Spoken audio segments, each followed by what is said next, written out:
years. This is how long it takes, on average, to translate medical research into practice. Now, this time lag between the performance of research and its implementation could have many causes, as the 30 or so published articles on this topic suggest. However, when there are greater than 50 million published scholarly articles available, it is easy to see the impossibility of any clinician or researcher reading them all. In fact, if you were to attempt this feat and could get through one article per 15 minutes, it would take you 1,427 years to read them. One single article, no matter how important, just gets lost in the mix. This is, by the way, an example of how research information is usually disseminated as abstracts and research articles. These abstracts and articles provide detailed information about the specific studies performed, their methods, and their outcomes.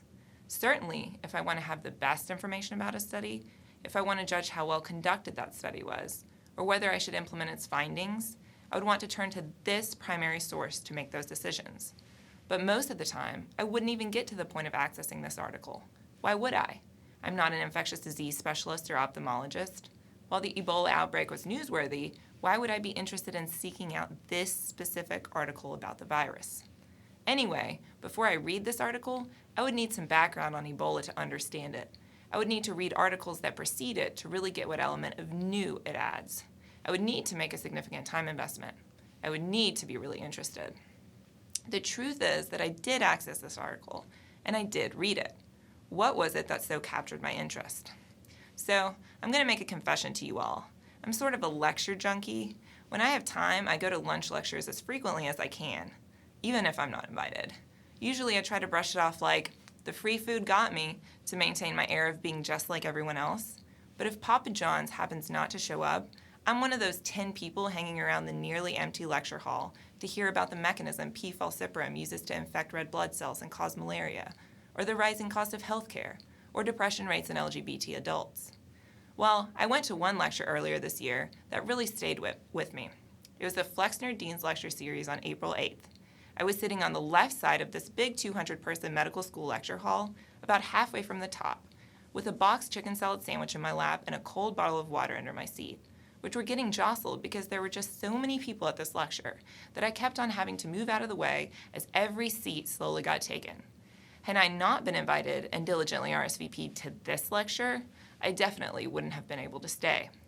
The speaker was Crozier, a former Vanderbilt medical student, resident, and infectious disease fellow who was coming to talk about his experience as a physician who started out treating Ebola and went on to contract it and to, thankfully, recover. As Dr. Crozier took us through his journey to Africa, his interactions with the medical personnel and patients there, and the fundamentals of the devastating disease that the Ebola virus causes, I sat transfixed.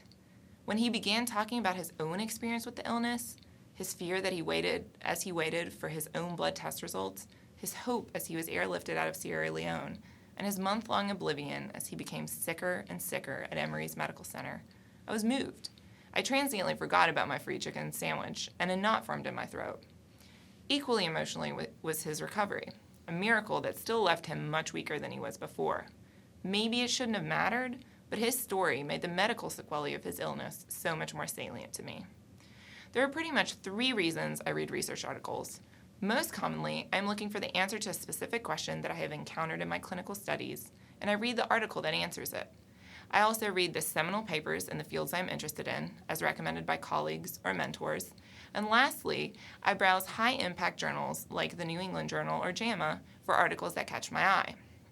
But this method of reading research articles leaves several gaps. For one, I mostly access articles that are already clinically significant, rather than discovering the frontiers of research. Second, I read articles where I'm already invested in the topic, rather than expanding my interests. And third, it doesn't give me any more knowledge about the research going on around me, right here at Vanderbilt. As a medical student, this last point is especially important to me. At this point in my education, I have a tremendous opportunity to take part in a project that might influence the research I do in my career and even jumpstart a career in research. Yet my knowledge of the research going on at Vanderbilt is surface level at best. Of the several hundred researchers and projects available to me, I am familiar with maybe 30. There's a Vanderbilt database of research. It looks like this. And each faculty member's profile reads a little like this. Are you surprised that I haven't gotten through more than a couple of these? The current Vanderbilt Medical School research course has certainly helped with this agenda, but it is not enough. When I think about what would motivate me to learn more about a subject or pursue a project with a specific researcher, I think about Dr. Crozier's talk. I think about my fascination with his Ebola virus disease-associated uveitis that drove me to access his article, and that, if the research were conducted at Vanderbilt, would have driven me to contact him and be a part of his research team. And I think about TED Talks, which seem to take the best parts of Dr. Crozier's talk, the storytelling, the dynamic speaker, and the emotional connection, and package them into a shorter version that is easily accessible online. And reflecting on these ideas, I became interested in creating a video database, similar to what exists for TED Talks Online, to spread research information at Vanderbilt. Such a database would provide the Vanderbilt community with a way to find out about the new and exciting discoveries being made right here in their own backyard. It would give researchers an opportunity to expand beyond the science and tell stories that captivate and inspire an audience who may not be familiar with Krelok's recombination or advanced statistical models. It would open doors for collaboration between researchers in different fields who, understandably, may not know of each other in the current system. And from an educational standpoint, it would allow medical students to find research projects they are more invested in and perhaps even motivate more students to pursue research in their careers. 17 minutes, but probably even less. This is how long I believe it takes to translate medical research into education, collaboration, inspiration, and future discovery. I hope that you will join me on the journey to get us there.